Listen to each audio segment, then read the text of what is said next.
அன்பிலார் எல்லாம் தமக்குரியர் அன்புடையர் என்றும் உரியர் பிறர்க்கு. தெய்வத்தால் ஆகாது எனினும் முயற்சித்தன் மெய்ப்பொருத்த கூலி தரும். வணக்கம் நேயர்களே. நாகப்பட்டினம் சூரியனார் தலைஞாயிறு அப்படிங்கிற இடத்துல சூரிய பகவான் சிவ உருவாக்கி சிவ பூஜை செய்தாராம். அங்கே உள்ள நாதருக்கு பேர் குற்றம் பொறுத்த நாதர் அப்படின்னு பேராம்.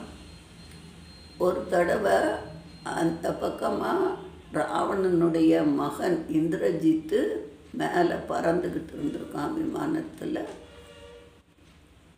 அந்த இடம் வரவும் கொஞ்சம் தடங்கள் ஏற்பட்டிருக்கு. சரின்னு கீழே வந்து பார்த்தா அங்கே சிவபெருமான் சிவலிங்கம் இருந்திருக்கு. உடனே பக்கத்தில் உள்ள தீர்த்தத்தில் நீராடி சிவ பூஜை செய்திருக்கான்.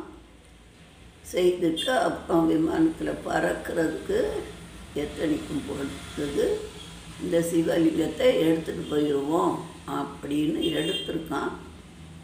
ஆக எடுக்க முடியல, அப்படியே மயங்கி விழுந்துட்டான் இந்திரஜித்து.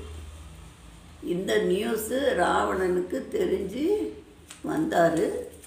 மகன் இந்திரஜித்து மயங்கி விழுந்தவுடனே அது என்ன நடந்தது அப்படின்னு கண்டுபிடிச்சிட்டாரு. உடனே சிவன்கிட்ட குற்றம் பொறுத்தனார் அவர் வணங்கினார். பையன் செய்த பிழையை மன்னிச்சுக்கோ அப்படின்ன உடனே சரின்னு அவர் குற்றத்தை பொறுத்துக்கிட்டாராம். நம்மளுமே பயங்கரமான பழி பாவம் எதுவும் செய்திருந்தோம்னா அங்கே போய் அவரை வணங்கினா அந்த குற்றமெல்லாம் நிவர்த்தி ஆகிருமா. அதனால் அவருக்கு குற்றம் பொறுத்த நாதர் அப்படின்னு பேர். மேலும் அந்த கோயிலில் போய் நம்ம பக்தியோடு வணங்கினோன்னா அடுத்த ஜென்மம் ஒரு தாயின் வயிற்றில் பிறக்க மாட்டோம். அதனால் அதுக்கு கருப்பரியலூர் அப்படின்னு பேரும். அதாவது நம்மளுக்கு அங்கே முக்தி கிடச்சினோன்னு சொல்கிறாங்க. இன்னும் ஒரு பிறவி கிடையாது. அதனால் அது கருப்பரியலூர் அப்படின்னும் சொல்லுறாங்க.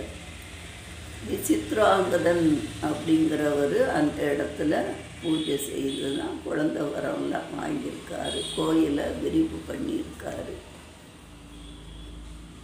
நன்றி நேயர்களே.